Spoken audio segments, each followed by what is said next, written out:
Magandang araw mga kasari-sari. Narito tayo ngayon sa loob ng aking bahay, sa may kusina ko. Kasi ang gilid nun ay tindahan ko na. So, nagluluto ako ng aking agahan. Anong oras na mga kasari? Alas 8. Mag-alas 8:10 na.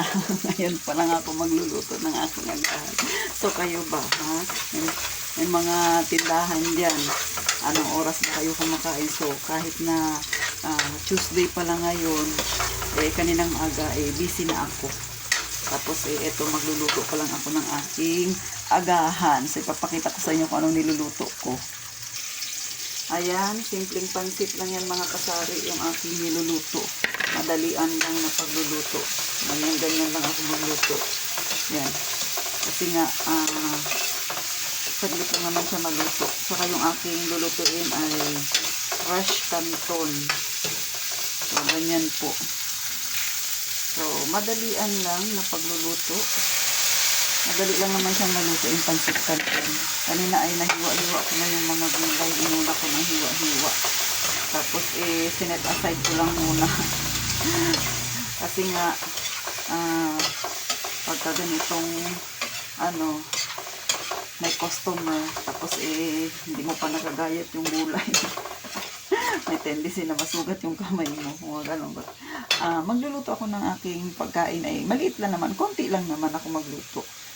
Tsaka madali din yung aking niluluto. Lalo na meron na po ako na prepare na mainit na tubig. So kita nyo, lalagay ko na lang siya sa pansit ko mga kasari. So ayan. Ayan.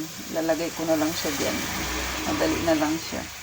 So, aantayin ko na lang siya na kumulo kaagad. Pero mabilis lang siyang kumulo kasi nga mainit na yung tubig. So, habang nag-display ako kanina, nagpainit na kaagad ako ng tubig para ready na kaagad.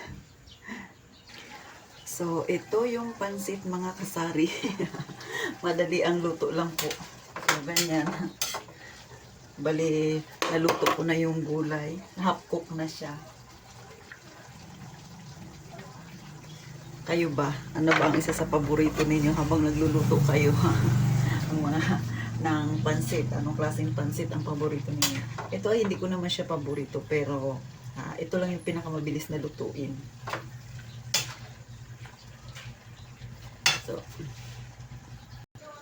So ayan mga kasari. Kita nyo naman, di ba? Madali ang luto lang ito. Saglit na saglit lang. Mga wala pa to 20 minutes eh. Kasi nga, lalo na luto na ay nagpakulo na ako ng tubig. So, saglit lang siya. Ito namang fresh mikin na to kahit mga 5 minutes lang pinakamatagal, okay na siya. So, naririnig ninyo yung kapitbahay ko, hipag ko yun. Maaga pa.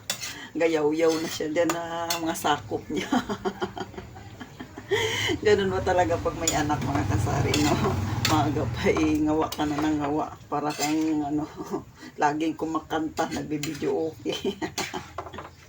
Buti na lang ako ay isa lang yung anak ko. Tsaka malaki na, binata na. Pero minsan hindi rin maiwasan magyaw-yaw kapag sa anak mo. So ako, trabaho ko na lang ganito. Pagkagising sa umaga, mag-prepare na naliligo, tapos maligo, mamamalengke, tapos mag-aayos ng tindahan bago pa lang ako magluluto ng aking kakainin. So, laging madalian ng aking mga ginagawa mga kasari. Katulad nga, wala pang bumibili. So, nakakapagluto ako. So, dahil wala akong karne, kita nyo naman yung tindak ng siomai yung aking ilalagay sa aking iluluto mga kasari. So, ganun po ang aking mga ginagawa.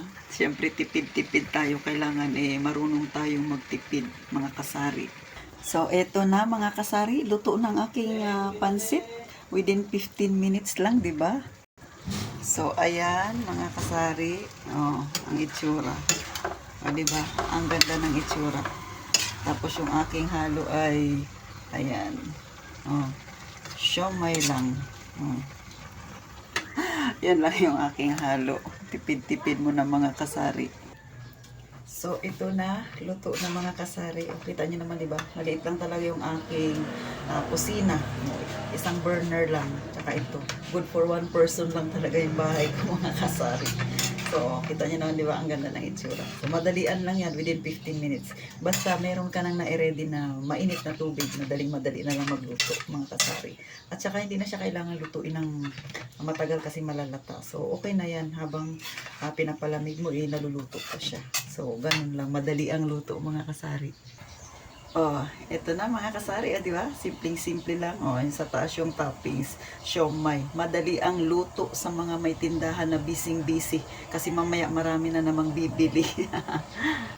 So, ayan mga kasari, tapos na ako magluto. So, ito, magpapasok na ako ng tindahan ko. So, ito yung makikita nyo sa tindahan ko. Ayan. Ayan yung pinakaharap. Ayan. Oh. Ganyan ang itsura mga kasari. So pag nagbablog ako, yan ang nakikita niyo. Sa tindahan talaga ako kumakain kasi nga para hindi na ako tatayo-tayo kasi pag doon pa sa loob baka ako'y manakawan na naman mga kasari. Alam mo yung mga nakaw-nakaw na yan, na-experience ko na yan mga kasari. Ewan ko sa inyo kung na-experience nyo na pagka walang tao. Kasi nga, kita nyo naman, di ba open lang yung tindahan ko. So, wala tong screen. Oh, wala yan siyang screen. Ganyan lang yan siya mga kasari. Oh. Kaya, medyo ingat lagi. Tsaka, syempre, kailangan magbantay ka ng tindahan. No? So, paano mga kasari? Nakita nyo yung mga pangkaraniwang ginagawa ng may tindahan. Anong oras na? O ako ay mag-aagahan. Alas 8:30 na. O diba, saglit lang. Pinakita ko sa inyo alas 8:10. O ngayon, alas 8:30 na. So, ganun mga kasari. So, thank you sa inyong panonood. Mag-iingat kayong palagi, mga kasari.